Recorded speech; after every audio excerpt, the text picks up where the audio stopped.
আসসালামু আলাইকুম। প্রিয় দর্শক, অন্য মঞ্চের আলাপচারিতায় আপনাদের সকলকে আমন্ত্রণ জানাচ্ছি। আজ আমাদের সঙ্গে অতিথি হিসেবে আছেন সিনিয়র সাংবাদিক জনাব আরশাদ মাহমুদ। জনাব আরশাদ মাহমুদ, আপনাকে আমাদের অনুষ্ঠানে স্বাগত জানাচ্ছি। ধন্যবাদ আপনাকে। আরশাদ ভাই, একটা জিনিস খেয়াল করেছেন, কয়েকটা জিনিস আমি বলছি। আপনি যে বিষয়গুলো নিয়ে আজকে আলোচনা করতে চাই, আপনার সর্বশেষ একটা স্ট্যাটাস আমি দেখলাম, পোস্টে আমি দেখলাম যে আপনি ডক্টর ইউনূসের উপর এতদিন পরে হলেও, শুরুতে একটা প্রত্যাশা ছিল ওনাকে নিয়ে, মাঝখানে কিছুদিন হতাশা ছিল, এখন দেখলাম যে আবার আপনি ওনার উপর আস্থা রাখতে চাচ্ছেন, যখন উনি নির্বাচন নিয়ে স্পষ্ট ঘোষণা দিয়েছেন। এবং একই সঙ্গে উনি বলেছেন যে আগামী সরকারের সঙ্গে কোনো ফর্মে উনি থাকছেন না। তো এই যে আশাবাদ ওনার উপর আপনার, এটা কি আমাদের আগামী নির্বাচন নিয়ে আমরাও আশাবাদী হতে পারবো তাহলে? ধন্যবাদ আপনাকে। না, ওই এটা আপনার অনুষ্ঠানে এবং সবসময় একটা কথা বলি যে সাংবাদিকদের সবচেয়ে বড় অস্ত্র হলো তাকে সন্দেহবাদ। আহ, তবে মাঝে মাঝে মনে হয় যে না, অন্তত কিছু কাউকে কিছু বেনিফিট অফ ডাউট দেওয়া। ইউনূস সাহেব এ পর্যন্ত গত 1 বছরে যে সমস্ত কার্যকলাপ করেছেন, উনি তো কথা বলেন না দেশের দেশের মানুষের সাথে বা দেশের সাংবাদিক দেশে কথা বলেন। বা বিদেশিদের যদি দেখা করতে আসে তাদের সাথে কথা বলেন। তো এই সমস্ত তার কথাবার্তা কার্যকলাপে আমার উনি দায়িত্ব নেওয়ার পর মাস দুয়েক পর থেকে আমার মনে হয়েছিল যে তার কথাবার্তার সঙ্গে তার কাজের মিল নেই, এবং তখন থেকে আমার সন্দেহ দানা বাঁধতে থাকে তার আসল মোটিভটা কি জন্য আসছে। তো কালকে আমি যেটা লিখেছি যে এই প্রথমবারের মতো উনি দেখলাম যে একদম কোনো ইফ বা বাট যদি কিন্তু এগুলো না বলে বলেছেন যে ফেব্রুয়ারি মাসেই নির্বাচন হবে এবং আমি আগামী সরকারে কোনোভাবেই সম্পৃক্ত হব না। তো এটা মানে পজিটিভ একটা ঘোষণা আমি বলবো, এবং সে কারণেই আমি কিছুটা আশাবাদী। তারপরেও আমি বলি যে বিভিন্ন আলামত যা দেখতে পাচ্ছি, বিশেষ করে ওনার সৃষ্টি করা যে জাতীয় নাগরিক পার্টি এবং ওনার মদতপুষ্ট ইসলামী দল, বিশেষ করে জামাত ইসলামীরা, তারা কিন্তু এখনো পর্যন্ত বলে যাচ্ছে যে আমরা এই ধরনের নির্বাচন আমাদের কাছে গ্রহণযোগ্য, আমরা accept করবো না। তো তার পরিপ্রেক্ষিতে মনে হয় যে উনি কি করতে পারেন। আর এখানে আরেকটা কথা বলি যে এই বর্তমান যে নির্বাচন কমিশন বা সরকার, এরা আমার প্রচন্ড সন্দেহ হচ্ছে যে এরা সুষ্ঠু ফ্রি ফেয়ার ইলেকশন করতে পারবে। কেন পারবে না? তার কারণ বর্তমান যে সরকার প্রধান তিনি নিজে তো নিরপেক্ষ না। নিরপেক্ষ না এই জন্য বলছি যে তিনি যদি নিরপেক্ষ হতেন তাহলে তুমি ময়দানে একটা নতুন দল নামাইলেন কেন ছাত্রদের? ফলে স্বাভাবিকভাবে তার নিরপেক্ষতা নিয়ে তো প্রশ্ন আসছে। তো এখন আপনি ধরেন মাঠ পর্যায়ে যারা ইলেকশনটা সুপারভাইজ করবে বা কন্ডাক্ট করবে, এরা তো সবাই মোটামুটি আইন শৃঙ্খলা রক্ষা বাহিনী, এরা সবাই সরকারের অধীনে। যদিও নির্বাচন কমিশন, আমরা জানি যে নির্বাচনের সময় 3 মাস আগে তাদের সমস্ত ট্রান্সফার পোস্টিং হবে, এগুলো সব নির্বাচন, বাট স্টিল আমাদের দেশের কালচারে যেহেতু সরকার জোরালো ভূমিকা থাকে বা তার দিকেই মানুষ তাকিয়ে থাকে। তো এখন তারা যদি জানে বা যদি না জানে যে এনসিপি বা জামাত ইসলামী এরা সরকারের মদতপুষ্ট, ফলে তাদেরকে যদি মাঠ পর্যায়ে নির্বাচনের দিন বা আগে তাদের যদি বিশেষ সুযোগ সুবিধা দেয়, তবে আমি তাতে আশ্চর্য হব। এবং সেখানে কিন্তু নিরপেক্ষতা নিয়ে প্রশ্ন আছে। খুবই স্বাভাবিক। তো আমি যে কথাটা একটু আগে বললাম যে নির্বাচন সুষ্ঠু হবে না বা নির্বাচন প্রশ্নবিদ্ধ হবে, এটাও সৃষ্টি করা ইউনূস সাহেবের নিজেই। তারপর উনি তো নিরপেক্ষ। উনি যদি নিরপেক্ষ হতেন তাহলে তো উনি নতুন মানে মাঠে নতুন দল নামাতেন না, বা এখন যে জামাত ইসলামের সমর্থন যারা সরকারে আছে বা তাদের দেখবেন সর্ব জায়গায় তাদের লোক। তো সেই ক্ষেত্রে আমি অন্তত সাংবাদিক হিসেবে আমি অন্তত এটাকে আহ, আহ, খুব একটা পজিটিভলি আমি নিতে পারছি না, ততক্ষণ আমি মাঠ জি। মাঠ মাঠ পর্যায়ে দেখবো যে এটা ঠিক আছে কিনা। জি, আরেকটা আলোচিত বিষয় গত কয়েকদিন ধরে মানে মানুষের মুখে মুখে চলছিল, সেটা হলো পাকিস্তানের সফররত যে পররাষ্ট্রমন্ত্রী মিস্টার ইসাক দার। তো উনি এখানে এসে অনেকের সঙ্গে দেখা করেছেন, বিভিন্ন পলিটিক্যাল পার্টি লিডারদের সঙ্গে দেখা করেছেন। আমি বুঝতেই পারলাম না একজন পররাষ্ট্রমন্ত্রী সকল পলিটিক্যাল পার্টির সঙ্গে দেখা করলেন এমন ভাবে কেন। এবং আমাদের যে প্রধান উপদেষ্টা উনিও দেখলাম ওনার সঙ্গে বেশ দেখা করলেন, মানে এটা আমার কাছে একটু অস্বাভাবিক লেগেছে। যাই হোক, তারপর উনি আবার যাওয়ার প্রেস কনফারেন্সে সাংবাদিকদেরকে বললেন যে আমাদের সঙ্গে যে সমস্ত অমীমাংসিত ইস্যু ছিল এগুলো নাকি দুইবার সমাধান হয়ে গেছে। তো এই দুইবার কি সমাধান আপনিও মনে করেন আসলে হয়েছে? না, এটা তো প্রশ্নই আসে না।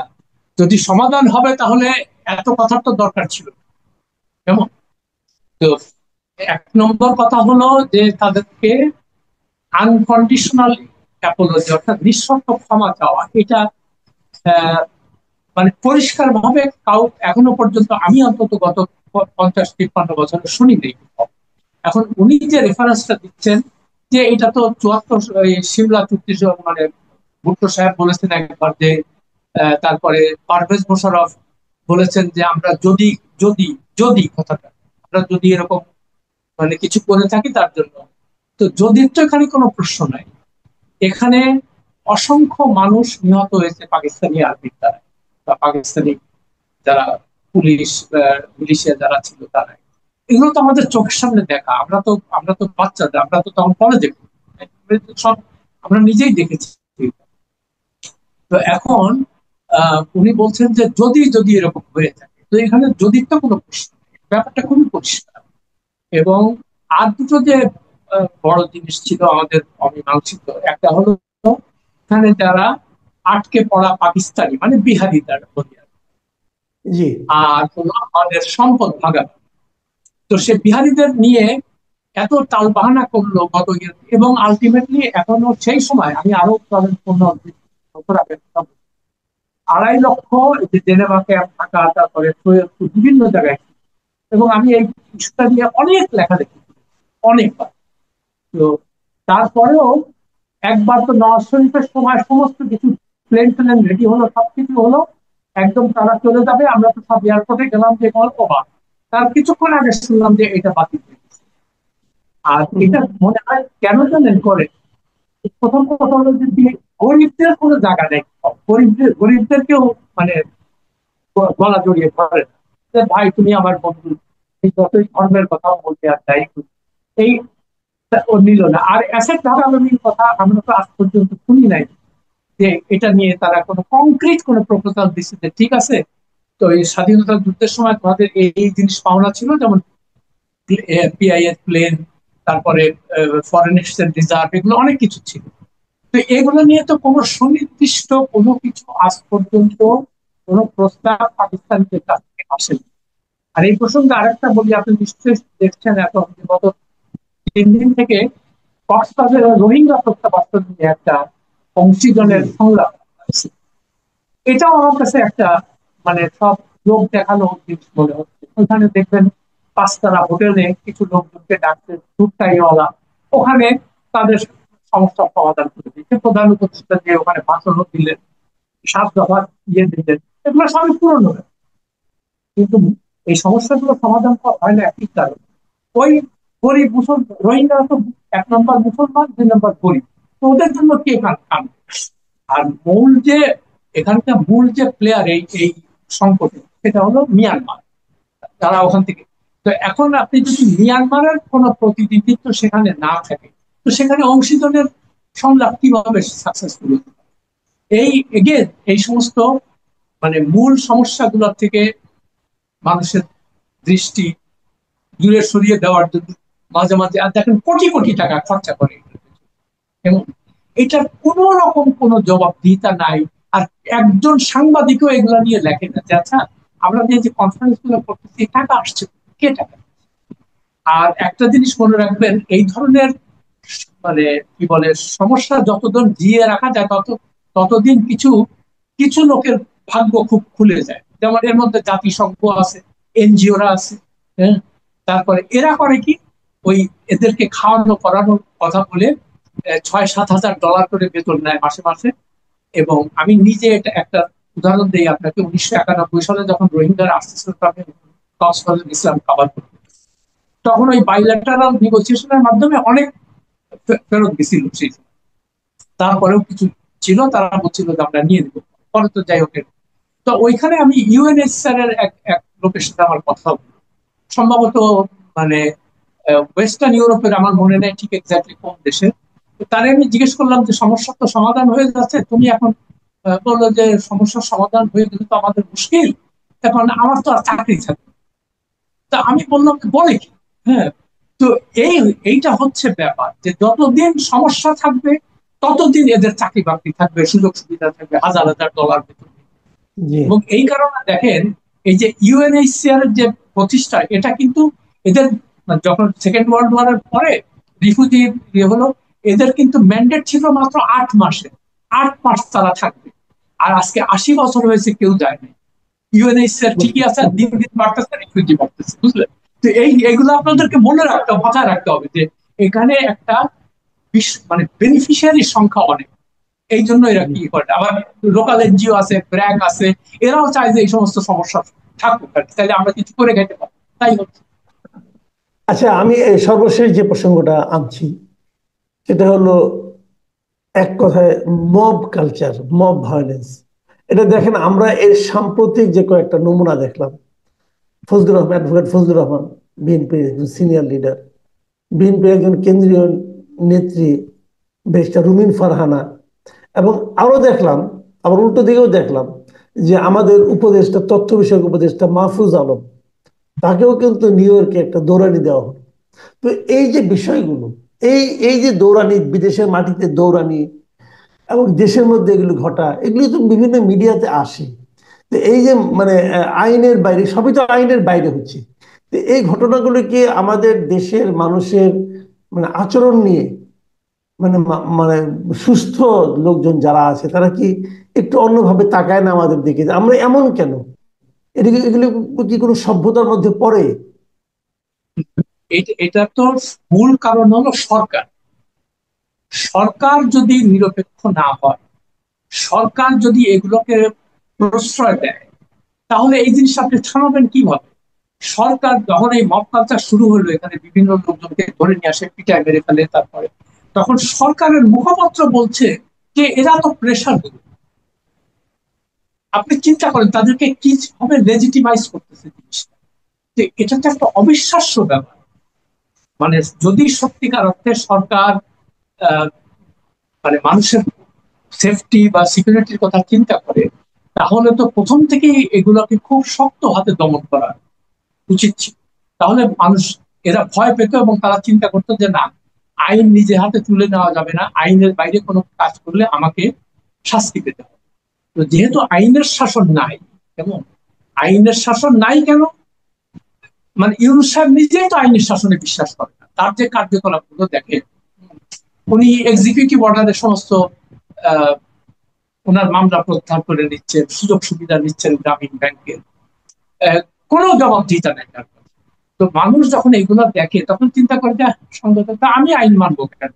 মানে আর আবারও বলি আমি, এই যে তাদের নিরাপত্তা উপদেষ্টা খলিলুর রহমান, তার ব্যাপারে একটা পরকীয়ার ঘটনায়, একটা খুন এবং আত্মহত্যার ঘটনা, খুব মর্মান্তিক ঘটনা 2001 সালে,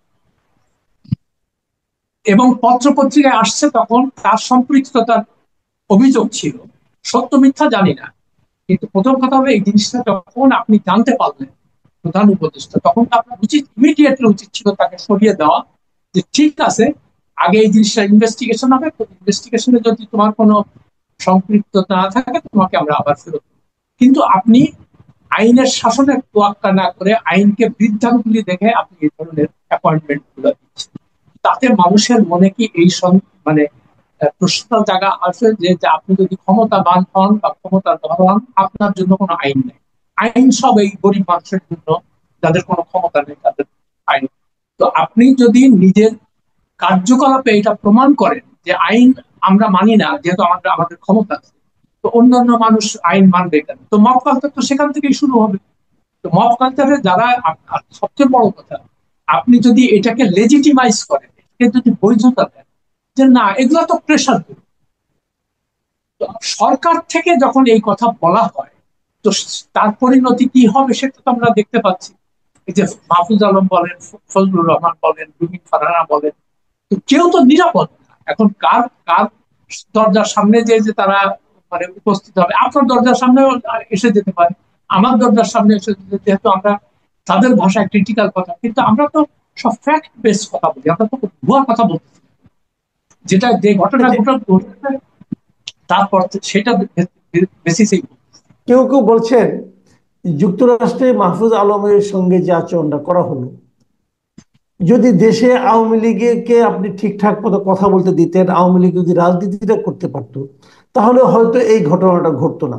এখন যদি আপনি একটা দলকে কথাই বলতে না দেন, কোনো মানে রাজনৈতিক কর্মকাণ্ড পরিচালনা করতে না দেন, তখন তার নেতিবাচক প্রতিক্রিয়া এরকম ভাবে হতে থাকবে। এই মতামতের সঙ্গে কি আপনি একমত? 100 বার একমত। তার কারণটা কি? ধরেন আওয়ামী লীগ বা হাসিনা কি করেছে সেটা তো আমরা সবাই দেখেছি গত 16 বছর। তাদের তো চালানোরই কথা না, তাই না? কিন্তু এই সরকারের কার্যকলাপ যখন মানুষ 1 বছরের মধ্যে যা দেখতেছে, তখন অনেকে মানে আওয়ামী লীগের প্রশ্নটা আসছে কেন, এটা তো আসারই কথা। তো এখন আপনি, হ্যাঁ, যারা অপরাধ করেছে তাদেরকে আপনি অবশ্যই শাস্তি দেবেন, কিন্তু সেই শাস্তির বেলাও আমরা দেখতে পাচ্ছি না তেমন কিছু। খালি বই ট্রায়াল হচ্ছে, এটা হচ্ছে, কিন্তু মানে মানুষের মনে যে আস্থা জাগাবে যে না এরা অপরাধ করেছে, এদেরকে জেলের ঠিক। আচ্ছা, আপনি আরেকটা কথা বলি, যাদের টাকা পয়সা আছে, আওয়ামী লীগের দোসর, মানে নাম করা দোসর, যেমন হামিম গ্রুপের আজাদ আজাদ সাহেব, বসুন্ধরা গ্রুপের মালিকরা, হ্যাঁ, এরা তো প্রকাশ্যে তখন হাসিনার পক্ষে কথা বলছে, আর প্রকাশ্যে বলছে এইসব জঙ্গি টঙ্গি সব মানে শেষ করে দেন, দরকার নেই আমরা এগুলো। কিন্তু আপনি তাদেরকে কোনো কিচ্ছু বলতেছেন না, তারা কোনো অ্যারেস্ট হয় না, তাদের কোনো কিছু, তাদের কোনো ক্ষতি হয় না, এবং তারা কিসের খুনের আসামি, ধর্ষণ মামলার আসামি, টাকা অর্থ পাচার মামলার আসামি, ব্যাংক লুটের আসামি, যত রকম মানে ঋণ খেলার সবকিছু আছে, এবং দুদকের মামলা আছে তাদের। তাদের কিচ্ছু আপনি করেন না। তো তখন মানুষের মনে হয় না যে আরে, তো এটা তো হাসিনাকেও এরা এইভাবে তোষামত করে থেকে গেছে এবং ভালোই আছে, তো এখন এই সরকারকেও তারা একই রকম করতেছে। আগে একবার কি শুনতাম যে এই বসুন্ধরারা, তারপরে এরা সব গণভবনে যে টাকা পয়সা দিয়ে আসে তারপরে ঠিক হয়ে যায়। তো এখন যদি মানুষ মনে করে বা বলে যে এখন তো যমুনাতে যে ওই টাকা পয়সা দিয়ে আসতেছে সব ঠিক হয়ে যায়, তাহলে তো আপনি তাদেরকে দোষ দিতে পারবেন না। তারা চোখের সামনে যে আপনি আইনটা হবে সবার জন্য সমান, আইনের প্রয়োগ যদি সিলেক্টিভ হয় তাহলে তো মানুষের সন্দেহ আর। তো এখন আপনি আওয়ামী লীগকে দাঁড়াতে দিচ্ছেন না, কথা বলতে দিচ্ছেন না, তো যার ফলে যেটা হচ্ছে, বাইরে এখন বাংলাদেশিরা তো সারা পৃথিবীতে ছড়িয়ে আছে। আপনি যখনই বিদেশে যাবেন কিংবা আপনার প্রতিষ্ঠানে এই ধরনের ফেস করবে, এটা তো কোনো কিছু করার নেই। জি, অনেক ধন্যবাদ জনাব আরশাদ মাহমুদ। প্রিয় দর্শক, আপনারা শুনলেন বিভিন্ন বিষয়ে জনাব আরশাদ মাহমুদের বিশ্লেষণ। আপনাদের কেমন লাগলো আমাদের কমেন্টে লিখে জানাবেন। আগামীতে আবার কথা হবে। এখন এ পর্যন্তই। আল্লাহ হাফিজ।